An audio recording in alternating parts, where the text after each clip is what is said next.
ជំរាបសួរស្ដីបងប្អូនទាំងអស់គ្នាថ្ងៃនេះខ្ញុំមានវីដេអូមួយនឹងបង្ហាញបងប្អូនទាំងអស់គ្នាពីរបៀបទិញ Revenue Page ជាមួយនឹង website JSMM សម្រាប់បងប្អូនដែលចង់ឲ្យ page របស់បងប្អូនមានចំនួនអ្នក review ច្រើនដើម្បីឲ្យ page របស់បងប្អូនកាន់តែមានភាពរឹងមាំបងប្អូនកុំភ្លេចតាមដានវីដេអូមួយនេះពីដើមដល់ចប់ធានាថានៅពេលដែលបងប្អូនធ្វើតាមវិធីនៅក្នុងវីដេអូមួយនេះហើយបងប្អូននឹងទទួលបានប្រសិទ្ធភាពពិតៗហើយអត់មានអីពិបាកទេបងប្អូនដែលបងប្អូនគ្រាន់តែមាន link page របស់បងប្អូនអាច book ក៏ដូចជាទិញចំនួន review បានយ៉ាងច្រើនទៅតាមបំណងរបស់បងប្អូនបានមិនត្រឹមតែប៉ុណ្ណោះគឺបងប្អូនអាចសរសេរពាក្យ review ដែលបងប្អូនចង់ឲ្យ account ផ្សេងទៅ review នៅលើ page របស់បងប្អូនបានដោយខ្លួនឯងទៀតផងបងប្អូន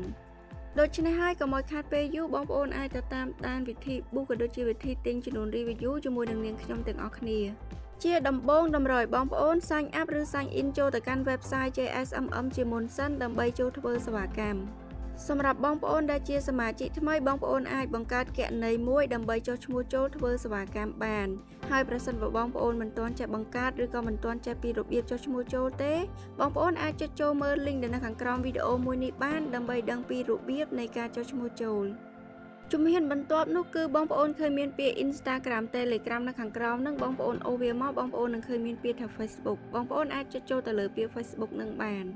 បន្ទាប់មកបងប្អូនអូសវាមកក្រោមបងប្អូនចុចចូលទៅលើពាក្យថា Category តែនៅក្នុងនឹងគឺវាមានសេវាកម្មច្រើនមែនទែនបងប្អូនដែលតាក់ទងទៅនឹង Facebook គឺវាមានដូចជា Facebook Page Follower Post Like Post Reaction Page Review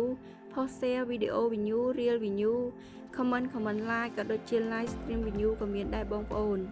ដូច្នេះហើយបងប្អូនចង់ចូលធ្វើសេវាកម្មមួយណាបងប្អូនអាចចុចចូលទៅលើសេវាកម្មមួយនឹងបាន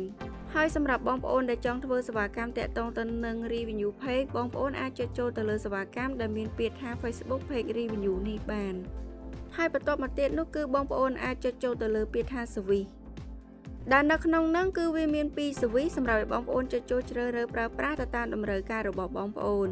គឺវាមាន service ដូចជា Facebook Page Review Bangladesh 5 Star Book Custom Text និង Facebook Page Review Worldwide Custom Text ចំពោះពី service នេះផងដែរគឺធានាគុណភាពជូនដល់បងប្អូនដូចគ្នាដូច្នេះហើយបងប្អូនចុចចូលប្រើប្រាស់ service មួយណាក៏បានដែរបងប្អូនហើយសម្រាប់ខ្ញុំក្នុងថ្ងៃនេះគឺខ្ញុំសូមជ្រើសរើសទៅលើ service Facebook Page Review Worldwide Custom Text នៅពេលដែលបងប្អូនបានចុចចូលជ្រើសរើស service រួចរាល់ហើយបងប្អូនអូសមកក្រោមបងប្អូននឹងឃើញមានពាក្យ link នៅខាងក្រោម service ហ្នឹងដែលនៅត្រង់កន្លែងនេះគឺជាកន្លែងសំខាន់មែនតើនៅក្នុងវីដេអូមួយនេះគឺតម្រូវបងប្អូនចូលទៅ copy link page របស់បងប្អូនចូលដើម្បីទាញយក link page របស់បងប្អូនបានបងប្អូនចូលទៅកាន់ page របស់បងប្អូនមកហើយនៅលើ page របស់បងប្អូននឹងឃើញចំណុចត្រេះ3តូចដែលនៅត្រង់កន្លែងនេះបងប្អូនអាចចុចចូលទៅលើត្រេះ3តូចនឹងបាន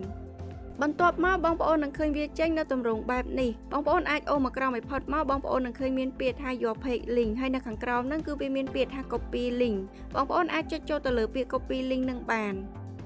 បន្ទាប់ពីបងប្អូនបាន copy link រួចរាល់ហើយបងប្អូនអាចចូលទៅកាន់ website យើងវិញដើម្បីផាស link page របស់បងប្អូនចូលបន្ទាប់ពីនឹងមកទៀតនោះគឺបងប្អូនអាចចូលទៅបំពេញចំនួន review ដែលបងប្អូនចង់ទិញក៏ដូចជាបងប្អូនចង់ប៊ូសនៅខាងក្រោមនេះបានក៏ប៉ុន្តែបងប្អូនអត់អាចចូលទៅបំពេញចំនួន review នៅក្នុងនឹងតែម្ដងបានទេបងប្អូនគឺបងប្អូនអាចចូលទៅបំពេញនៅកន្លែង column comment នេះបានហើយនៅកន្លែង column comment ហ្នឹងគឺតម្រូវបងប្អូនចូលទៅសរសេរពាក្យ review ដែលបងប្អូនចង់ឲ្យ account ផ្សេងហ្នឹងទៅ review នៅលើ page របស់បងប្អូនតែនៅក្នុងហ្នឹងគឺបងប្អូនអាចសរសេរពាក្យ review បានយ៉ាងតិច10ហើយយ៉ាងច្រើនរហូតដល់ 10000 reviewគឺពិតជាច្រើនមែនទែនបងប្អូនដូច្នេះហើយបងប្អូនអាចចូលទៅសរសេរពាក្យ review ទៅតាមតម្រូវការរបស់បងប្អូនបានឧទាហរណ៍ខ្ញុំសរសេរចូលថា this is a good page ដោយដែលបងប្អូនបានឃើញអញ្ចឹងនៅពេលដែលបងប្អូនបានសរសេរពាក្យ review បានមួយបន្ទាត់ចំនួន1គឺវានឹង load auto នៅខាងលើនេះឲ្យបងប្អូនតែម្ដងហើយប្រសិនបើបងប្អូនចង់សរសេរពាក្យ review បន្ថែមទៀតបងប្អូនគ្រាន់តែចុះបន្ទាត់មកហើយបងប្អូនអាចសរសេរតទៅទៀតបាននៅត្រង់កន្លែងនេះគឺបងប្អូនចង់ទិញក៏ដូចជាចង់ប៊ូសចំនួន review ប៉ុន្មានបងប្អូនអាចចូលទៅសរសេរ comment ឬក៏សរសេរពាក្យ review នៅខាងក្រោមនេះចំនួនប៉ុណ្ណឹងបានជាឧទាហរណ៍ខ្ញុំចង់ប៊ូសក៏ដូចជាចង់ទិញចំនួន review នឹងចំនួន10ដូច្នេះហើយខ្ញុំចូលទៅសរសេរពាក្យ review ឲ្យបានចំនួន10ដូចគ្នាហើយដើម្បីធ្វើជាឧទាហរណ៍បងប្អូនគឺខ្ញុំចេះតែសរសេរទេបងប្អូនអធិស្ឋានផងណាបងប្អូនហើយប្រសិនបើបងប្អូនចង់ប៊ូសចំនួន review ច្រើនជាងនេះបងប្អូនអាចចុះបន្ទាត់ហើយបងប្អូនអាចសរសេរតទៅទៀតបានក៏ប៉ុន្តែសម្រាប់ខ្ញុំគឺខ្ញុំប៊ូសតែចំនួន10 review ទេបងប្អូន ហើយចំពោះឆាតដែលនៅខាងក្រោមហ្នឹងវាគឺជាតម្លៃសេវាកម្មនេះទៀតសោតគឺវាអត់ថេរទេបងប្អូនគឺវាអាចនឹងប្រែប្រួលអូតូទៅតាមចំនួន review ដែលបងប្អូនបានបំពេញនៅខាងលើ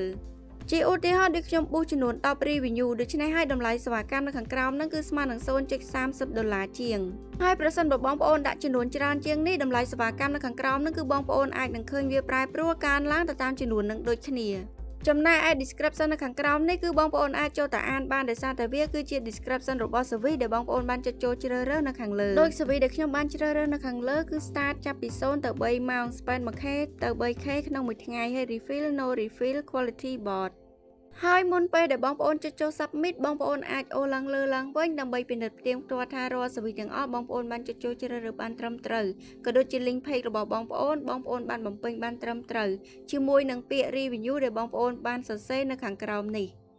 ប្រសិនបើបងប្អូនបានជ្រើសរើសក៏ដូចជាបានបំពេញបានត្រឹមត្រូវអស់ហើយបងប្អូនអាចចុចចូល submit នៅខាងក្រោមនេះមកគឺរួចជាការស្រេចហើយបងប្អូននៅពេលដែលបងប្អូនបានចុចចូល submit រួចរាល់បងប្អូននឹងឃើញមានពាក្យថា your order received ដែលវាដូចជាវិក័យប័ត្រមួយបញ្ជាក់ប្រាប់បងប្អូនថាបងប្អូនបានចូលធ្វើសេវាកម្មមួយនឹងដោយជោគជ័យហើយចំពោះរយៈពេលរងចាំបងប្អូនអាចរងចាំរយៈពេល2ទៅ3ម៉ោងឬក៏យូរជាងនេះតិចតួចទៅតាម service ដែលបងប្អូនបានចុចចូលជ្រើសរើសបងប្អូននឹងឃើញចំនួន review នៅលើ page របស់បងប្អូនកើនឡើងទៅតាមចំនួនដែលបងប្អូនបានប៊ូសក៏ប៉ុន្តែអត់តម្រូវបងប្អូនរងចាំនៅក្នុង website នឹងទេគឺបងប្អូនអាចចុចចេញពី website នឹងវិញបានដូច្នេះសម្រាប់ការទិញឬក៏ boost review page ជាមួយនឹង website JSMM គឺមានតែប៉ុណ្្នឹងទេបងប្អូនគឺងាយស្រួលមែនតើបងប្អូនអាចសាកល្បងធ្វើតាមវិធីនៅក្នុងវីដេអូមួយនេះបានហើយសម្រាប់វីដេអូថ្ងៃនេះក៏ដល់ទីបញ្ចប់ដែរបងប្អូនអរគុណបងប្អូនសម្រាប់ការតាមដានវីដេអូពីដើមដល់ចប់ហើយក៏សូមអធិស្ឋានផងដែរប្រសិនបើមានពាក្យពេចន៍ខុសឆ្គងឬក៏សំឡេងរំខានណាមួយជម្រាបលាបងប្អូនជួបខ្ញុំនៅវីដេអូក្រោយ